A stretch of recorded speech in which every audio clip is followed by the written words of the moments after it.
What if humanity built a city on the moon? This question is no longer just science fiction. For decades, humanity has dreamed of living beyond Earth, and the moon has always been the first stepping stone. But what would it really take to create a permanent lunar city? And how would life unfold under the harsh conditions of another world? In this AI-powered future simulation, we will explore the challenges of building a lunar settlement, the technology required, the daily life of lunar citizens, the economic and political consequences, and the long-term vision of expanding humanity into space. Part 1. Why the Moon?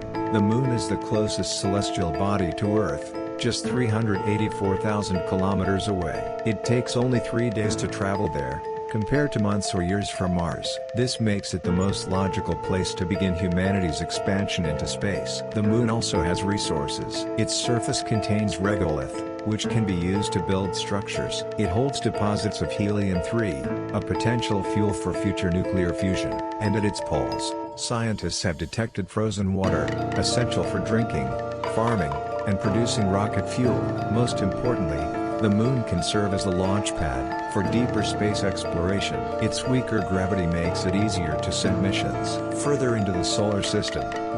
Part 2. Building the first lunar city. Constructing a city on the Moon would be one of the greatest engineering challenges in history. The surface is hostile, no atmosphere, extreme radiation, and temperatures ranging from boiling hot in the day to freezing cold at night. The first step would be habitats. AI simulation shows large domes built from lunar regolith, shielding inhabitants from radiation and micrometeorites. These domes could be inflated structures covered with protective layers, or underground bases, carved into lava tubes, natural tunnels beneath the surface. Energy would come from solar panels, stretched across the lunar plains. Nuclear reactors might provide backup power. Water would be mined from ice deposits and recycled carefully. Air would be generated by splitting water into oxygen and hydrogen. At first, the city would house only a few hundred people, astronauts, scientists, engineers. But over time, as technology improves, it could grow into a community of thousands.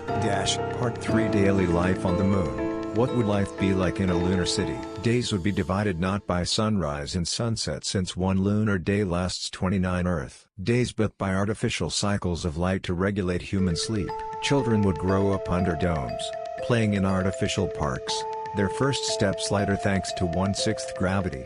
Food would be grown in hydroponic farms, with carefully managed nutrients and recycled water. Every breath, every sip, every bite would be precious. Citizens would wear suits whenever they stepped outside. Moon buggies and robotic assistants would handle construction and transportation.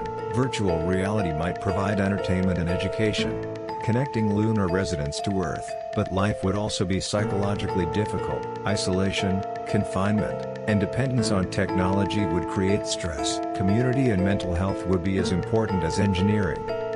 Part 4. The economy of a lunar city. Why would humanity invest trillions to build such a city? The answer lies in resources and opportunity. The Moon's helium-3 could power fusion reactors, creating nearly limitless clean energy. Rare minerals could be mined for advanced technologies. Tourism could bring the wealthy to visit humanity's first city beyond Earth. Most importantly, the Moon could become the industrial hub for space exploration. Rockets built and launched from the Moon would require less fuel, opening the gateway to Mars and beyond. In this sense, a lunar city would not just be a settlement, it would be the launchpad of humanity's future.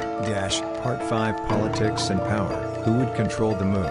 International treaties say that no nation can claim ownership, but in practice, whoever builds first will have influence. Will it be the United States, China, Europe, or private companies like SpaceX and Blue Origin? A lunar city could spark new rivalries, just as colonies on Earth once did. But it could also bring cooperation, uniting nations under a shared vision of exploration. Perhaps the Moon City would be governed by an international council, a symbol of humanity's unity. Part 6. Long-term vision.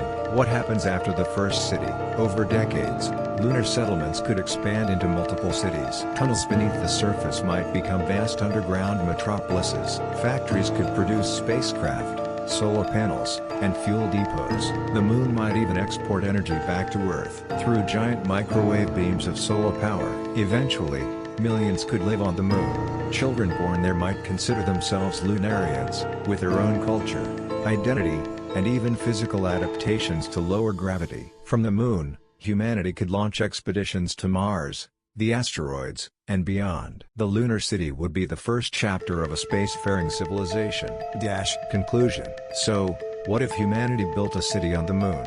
It would be one of the boldest steps in history, a mixture of unimaginable challenges and endless possibilities. It would change how we see ourselves not just as Earthlings, but as citizens of the cosmos. The dream of a lunar city reminds us that our future is not limited to this planet. It is a future written in the stars. If you enjoyed this journey into tomorrow, don't forget to like this video and subscribe for more AI simulations of history, science, and the universe. Thank you for watching.